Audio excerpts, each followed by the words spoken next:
सदर आसिफ अली जरदारी का बनू में 12 जवानों की शहादत पर इज़हार अफसोस। दहशतगर्दी की लानत के मुकम्मल खात्मे के आज़म का यादा।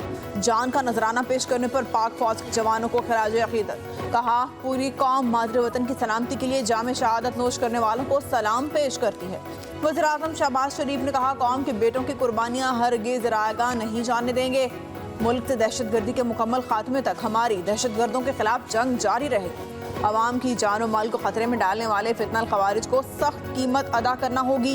वज़ीर दाखिला मोहसिन नकवी ने कहा, वतन के बहादुर सपूतों ने अपनी जान की कुर्बानी देकर दहशतगर्दों के मज़मूम अज़ाइम को नाकाम बनाया।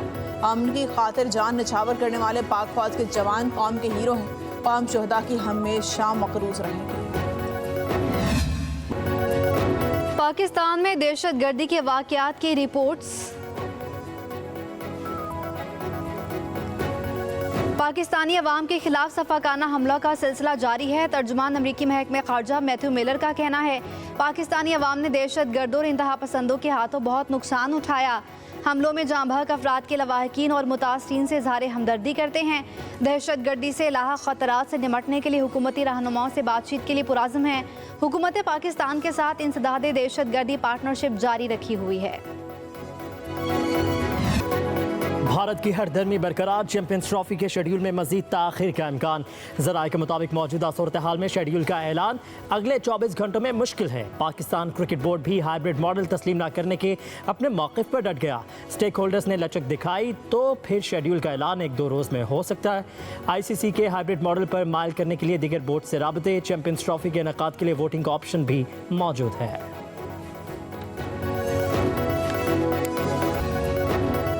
तोशाखाना 2 केस में बानी PTI की दरख्वास्त जमानत पर समाअत जस्टिस मियां गुल हसन औरंगजेब ने रिमार्क्स दिए। पिछली हुकूमत तोशाखाना की तफसीलात नहीं बताती थी, हम पूछते थे तो तोशाखाना की तफसीलात छुपाई जाती थी। हाई कोर्ट में साबिक हुकूमत का मौक़िफ़ था कि तोशाखाना का किसी को पता नहीं होना चाहिए। FIA प्रोसिक्यूटर ने कहा, अदालत जो भी फैसला करे, लेकिन मीडिया में पहले से है कि जमानत हो जाएगी। जस्टिस मियां गुल हसन औरंगजेब ने रिमार्क्स दिए, क्या मैं सहाफ़ियों को कमरा अदालत से निकाल दूँ? अगर मीडिया सनसनी नहीं फैलाएगा तो उनका कारोबार कैसे चलेगा? अदालत ने इस्तिफसार किया, ज्वेलरी सेट का तखमीना कैसे लगाया गया? चालान में रसीद बुशरा बीबी की है या बानी PTI की? इस्लामाबाद पुलिस ने क्या मुकदमा बनाया? बैरिस्टर सलमान सफदर ने कहा, चालान में रसीद पर बुशरा बीबी का नाम है। जस्टिस मियां गुल हसन औरंगजेब ने पूछा, बानी PTI को कैसे फ़ायदा हुआ? FIA की तफ्तीशी अफसर ने बताया, जब बीवी को फ़ायदा मिला तो शोहर का भी फ़ायदा हुआ। जस्टिस गुल हसन औरंगजेब ने जवाब दिया, मेरी बीवी की चीज़ें मेरी नहीं हैं, हम पता नहीं किस दुनिया में हैं।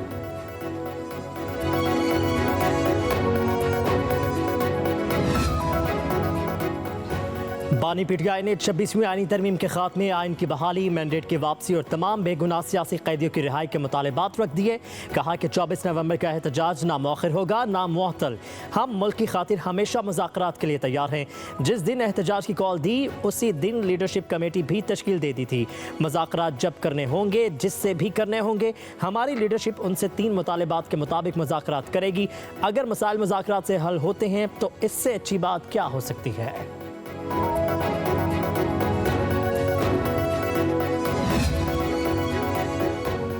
वज़ीर आला KP अली अमीन गंडापुर अडियाला जेल पहुंच गए। बानी PTI से मुलाकात करेंगे। 24 नवंबर को एहतजाज और हुकूमत के साथ मुज़ाकरात के हवाले से मुशावरत करेंगे।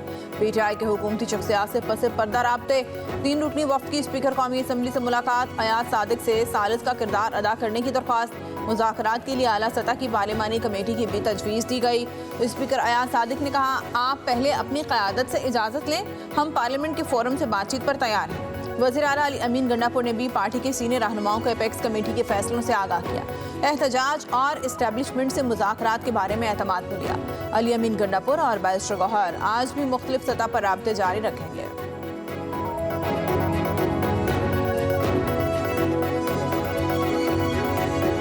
वापस का एहतजाज जमान पाक और बनी गाला की लड़ाई है। ये घर में भावज और नंद की लड़ाई है। ये घर का फसाद जहाद बना दिया।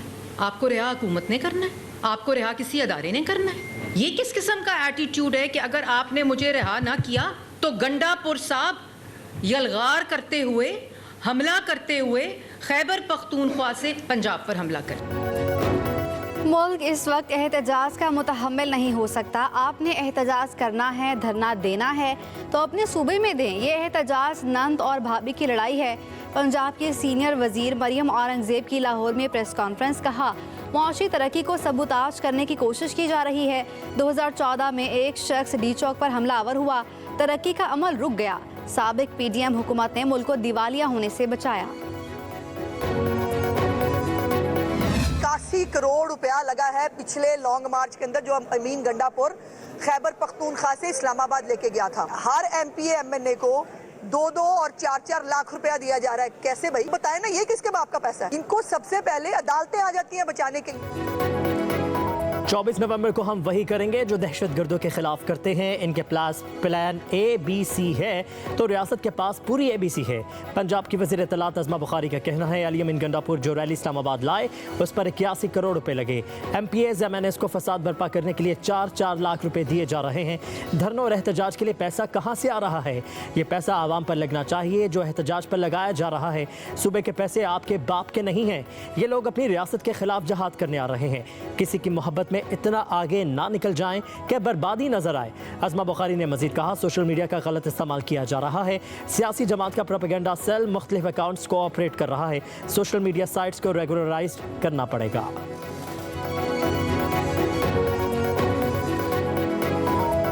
कुछ लोगों ने, वो बीमार ज़हन लोगों ने अपने मुफाद के लिए लोगों को वो गलत चीज़ हाथ में दे दिए। हमारी अभी भी कोशिश ये होगी कि वो चीज़ें लोगों के लिए बहाल हों, बच्चों के लिए बहाल हों। और बच्चों से मेरी गुजारिश होगी कि आपने फोकस करना है अपनी पढ़ाई में, अपनी तालीमात में, अपनी इंटरटेनमेंट पे आप करें फोकस। प्रोटेस्ट करने का मकसद कतन नहीं है कि मैं रेडियो पाकिस्तान पेशावर की बिल्डिंग जला के प्रोटेस्ट करूं। प्रोटेस्ट करने का मकसद कतन नहीं है कि मैं PTV पे हमला करके प्रोटेस्ट करूं। प्रोटेस्ट करने का मकसद कतन नहीं है कि मैं पार्लियामेंट पे हमला करके प्रोटेस्ट करूं। एहतजाज की आड़ में अपने घरों को आग ना लगाएं। आप गन पॉइंट पर हुकूमतों को यरगमाल नहीं बना सकते। चंद लोग सियासत को आलूदा करते हैं। तलबा को सियासत में आना चाहिए। सिंध के सीनियर वजीर शजीर इनाम मेमन की हैदराबाद में प्रेस कॉन्फ्रेंस। कहा, दुनिया नौजवानों के आइडियाज से मसाइल हल कर रही है। नौजवान नस्ल की हौसला अफजाई जरूरत बन चुकी है। नौजवान बड़े साइंटिस्ट बने, हम उन्हें पाकिस्तान का ऐलान मस्क बनाएंगे। मजीद बोले, मंशात के खिलाफ हुकूमत सिंध ने जिहाद शुरू कर रखा है। ये जिहाद जारी रहेगा। कराची में गैर कानूनी बस अड्डे खत्म कर दिए, जमीनों पर कब्जे भी खत्म करा रहे हैं।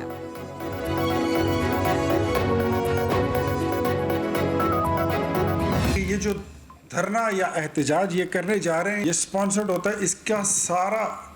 इसकी सारी फंडिंग और फाइनेंसिंग वहाँ से होती है। ये कहते हैं कि इलेक्शन 2024 को रिवर्स किया जाए। Is it possible? नो, कभी भी नहीं। ये हो ही नहीं सकता। तो सबसे पहले ये हमें जवाब दें कि क्या आप 2018 के इलेक्शन को रिवर्स कर सकते हैं? जिसका जवाब ऑब्वियसली यही है कि नो। PTI का एहतजाज स्पॉन्सर्ड होता है। ये बिलावजह बानी PTI की रिहाई का मुतालबा कर रहे हैं। क्या किसी भी जत्थे के कहने पर कैदी को रिहा किया जा सकता है? उनका कोई मुतालबा काबिल अमल नहीं है। मुस्लिम लीग नून खैबर पख्तूनख्वा के रहनुमा इख्तियार वली खान की इस्लामाबाद में प्रेस कॉन्फ्रेंस। कहा, क्या 2024 के इंतखाबात को रिवर्स करना मुमकिन है? 2018 में एक काउंसलर की अहलियत ना रखने वाले शख्स को वज़ीर आज़म बनाया गया। 5 अक्टूबर के एहतजाज पर खैबर पख्तूनख्वा हुकूमत ने 81 करोड़ रुपए जारी किए। सूबे को तबाही के दहाने पर पहुंचाया जा रहा है। KP हुकूमत असातिज़ा को मुअत्तल करके 24 नवंबर के एहतजाज का हिस्सा बनने के लिए ब्लैकमेल कर रही है।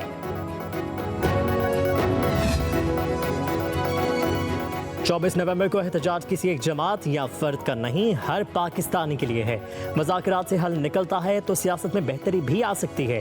PTI रहनुमा फवाद चौधरी की इलेक्शन कमीशन के बाहर मीडिया से गुफ्तगू। बोले, बानी PTI के इस वक्त 3 मुतालबात हैं। मैंडेट वापसी, 26वीं आईनी तरमीम, सियासी कैदियों की रिहाई। अगर मुज़ाकरात से हल निकलता है तो इसे कॉम्प्रोमाइज़ ना समझा जाए। हम आइन और कानून की बहाली के लिए जद्दोजहद जारी रखेंगे। पाकिस्तान में इस वक्त अवामी नुमाइंदों की हुकूमत नहीं। सियासतदानों ने कभी मुज़ाकरात के दरवाजे बंद नहीं किए। बातचीत होनी चाहिए। जितने भी बेगुनाहों को पकड़ा गया उन्हें रिहाई मिलनी चाहिए। साबिक वज़ीर दाखिला शेख रशीद का कहना है, बोले फैसल वाजवा ने एतराफ़ कर लिया कि बानी पीटीआई को अमेरिका ने इक़्तिदार से निकलवाया। मज़ीद कहा, हमारे केस में कोई जान नहीं है, वक्त ज़ाया किया जा रहा है। उधर GHQ हमला केस में मुल्ज़मान की बरियत की दरख्वास्तों पर फैसला महफूज। इंसदाद दहशतगर्दी अदालत में वकला के दलाइल मुकम्मल। शेख रशीद, वासिक क़यूम अब्बासी, मेजर रिटायर्ड ताहिर सादिक, उमर तनवीर भट्ट, शीली मज़ारी, अमजद नियाज़ी और दीगर की दरख्वास्तों पर फैसला महफूज किया गया।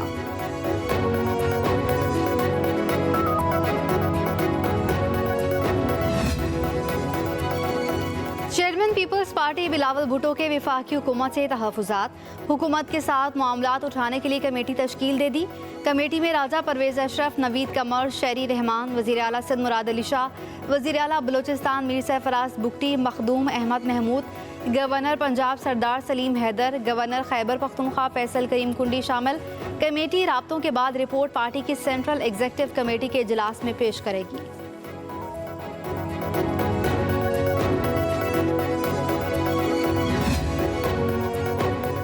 लाहौर हाईकोर्ट ने बानी पीटीआई के खिलाफ दर्ज मुकदमात में बुरी जमानत की इस्तदा खारिज कर दी। वकील दरखास्त गुजार ने इस्तदा की कि बानी पीटीआई को तमाम मुकदमात में अबूरी जमानत फराहम की जाए। जस्टिस फारूक हैदर ने रिमार्क्स दिए कि मेरा नुक्ता नज़र ये नहीं है, मैं जमानत नहीं दे सकता। मेरे नज़दीक मुलजिम का जमानत कबल गिरफ्तारी में अदालत के रूबरू पेश होना ज़रूरी है। अगर मुकदमात छुपाए गए हुए तो मुतल्लिका DPOs के खिलाफ तौहीन अदालत की कार्रवाई करेंगे। अदालत ने तमाम रिपोर्ट्स की रोशनी में दरखास्त निपटा दी।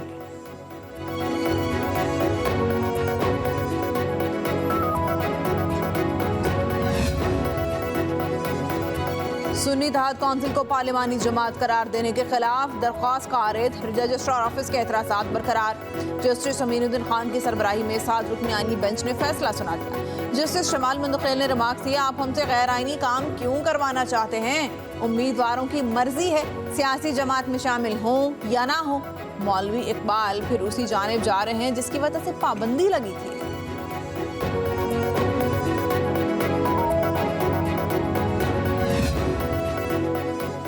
इलेक्शन कमीशन केस में पीटीआई रहनुमा फवाद चौधरी ने माफ़ी मांग ली। माफ़ीनामा भी जमा करा दिया। मेंबर खैबर पख्तूनख्वा ने कहा, आज तो इस केस में चार्ज फ्रेम करना है। फवाद चौधरी बोले, सरेआम माफ़ी तलाफ़ी कर दें। मेंबर कमीशन बोले, आप बाहर जाकर वही बात कर रहे हैं या फ़र्क पड़ गया? फवाद चौधरी ने कहा, आप औरों की बातें भूल जाते हैं, मेरी याद रखते हैं।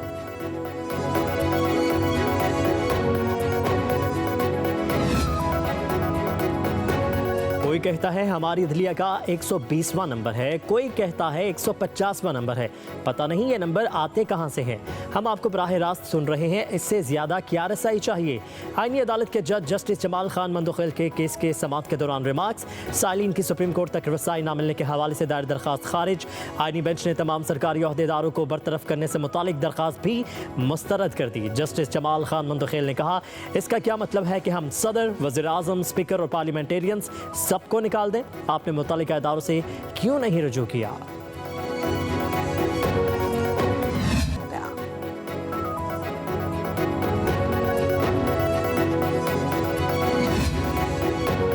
लाहौर हाईकोर्ट ने पंजाब में पूरा साल मार्केटें रात 8 बजे बंद करने की तजवीज़ दे दी। धुआं छोड़ने वाली गाड़ियों को फौरी बंद करने का हुक्म।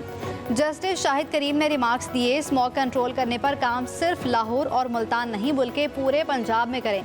यहाँ माफिया काम कर रहा है, आप माफिया से लड़ रहे हैं। गाड़ियों को जुर्माना बढ़ाना होगा, कानून साजी करना होगी। 1 जनवरी तक तमाम स्कूल अपनी बसों का इंतजाम करें। अमल दरामद ना करने वाले स्कूल सील कर दिए जाएंगे। जिस जिले में फसलों की बाकियात को आग लगाई गई वहाँ के DC को ट्रांसफ़र करें। अदालत ने आलूदगी कंट्रोल करने के पंजाब हुकूमत के इकदाम की तारीफ भी की। एडवोकेट जनरल पंजाब ने स्मॉग कंट्रोल करने के लिए इकदाम की रिपोर्ट अदालत में पेश कर दी।